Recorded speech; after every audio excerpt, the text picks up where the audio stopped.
ನಮಸ್ಕಾರ, Deepak dance studio Ramanagara Kings choreographer ಮಾತಾಡ್ತಿರೋದು. ವಿಷಯ ಇಷ್ಟೇ, ನಮ್ಮ ಡ್ಯಾನ್ಸ್ ಕ್ಲಾಸಲ್ಲಿ ಸಮ್ಮರ್ ಕ್ಯಾಂಪ್ ಆರ್ಗನೈಸ್ ಮಾಡಿದ್ದೀವಿ.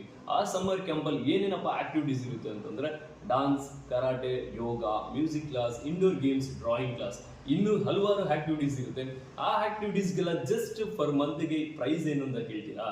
ಜಸ್ಟ್ 1600 ಅಷ್ಟೇ. ಹಾಗೆ ಆ 1600 ಅಲ್ಲಿ ನಾವು ತಗೊಂತಿರೋದೇ ಲಿಮಿಟೆಡ್ ಸೀಟ್ಸ್. ಆ ಲಿಮಿಟೆಡ್ ಸೀಟ್ಸ್ ಎಷ್ಟಪ್ಪ ಅಂತಂದ್ರೆ ಜಸ್ಟ್ 30 ಮೆಂಬರ್ಸ್ಗೆ ಮಾತ್ರ ಈ ಪ್ರೈಸಸ್ ಇರುತ್ತೆ. ಬೇಗ ಬಂದು ಯಾವ ಮಕ್ಕಳು ಅಡ್ಮಿಷನ್ ಆಗ್ತಾರೋ ಅಷ್ಟು ಮಕ್ಳಿಗೆ ಮಾತ್ರ 1600 ಇರುತ್ತೆ. ಬೇಗ ಬಂದು ನಿಮ್ಮ ಮಕ್ಕಳನ್ನ ಅಡ್ಮಿಷನ್ ಮಾಡಿಸಿ ಈ ಸಮ್ಮರ್ ಕ್ಯಾಂಪಲ್ಲಿ ಒಂದೊಳ್ಳೆ ಕ್ವಾಲಿಟಿನ ನಮ್ಮ ಕಡೆಯಿಂದ ಕೊಡೋದಕ್ಕೆ ನಾವು ಟ್ರೈ ಮಾಡ್ತಿದ್ದೀವಿ. ಹಾಗೆ ನಿಮ್ಮ ಮಕ್ಕಳನ್ನು ಕೂಡ ಅಷ್ಟೇ ಈ ಸಮ್ಮರ್ ಕ್ಯಾಂಪಿಗೆ ಜಾಯ್ನ್ ಆದರೆ ತುಂಬಾ ಅಪ್ಡೇಟ್ ಆಗ್ತಾರೆ, ಮೈಂಡ್ ಕೂಡ ಶಾರ್ಪ್ ಆಗುತ್ತೆ, ಆಕ್ಟಿವಿಟೀಸ್ ಅಲ್ಲೂ ತುಂಬಾ ಶಾರ್ಪ್ ಆಗ್ತಾರೆ. ಇದಿಷ್ಟು ಹೇಳಬಲ್ಲೆ. ಹಾಗೆ ನಿಮ್ಮ ಮಕ್ಕಳಿಗೆ ನಮ್ಮ ಡಾನ್ಸ್ ಕ್ಲಾಸ್ ಕಡೆಯಿಂದ ಸಮ್ಮರ್ ಕ್ಯಾಂಪ್ ಮುಗಿಯೋ ಲಾಸ್ಟ್ ಎಂಡಿಂಗ್ ಡೇನಲ್ಲಿ ಒಂದು ಗಿಫ್ಟ್ ಆಂಪರ್ ಕೂಡ ಇರುತ್ತೆ. ಇದೆಲ್ಲ ಆಕ್ಟಿವಿಟೀಸ್ಗೂ ಕೂಡ ನಾವು ತಗೊಂತಿರೋದೆ ಜಸ್ಟ್ 1600. ಬೇಗ ಬಂದು ನಿಮ್ಮ ಮಕ್ಕಳನ್ನ ಅಡ್ಮಿಷನ್ ಮಾಡಿ ಹಾಗೆ ಈ ಸಮ್ಮರ್ ಕ್ಯಾಂಪ್ನ ಎಂಜಾಯ್ ಮಾಡಿ. Thank you so much.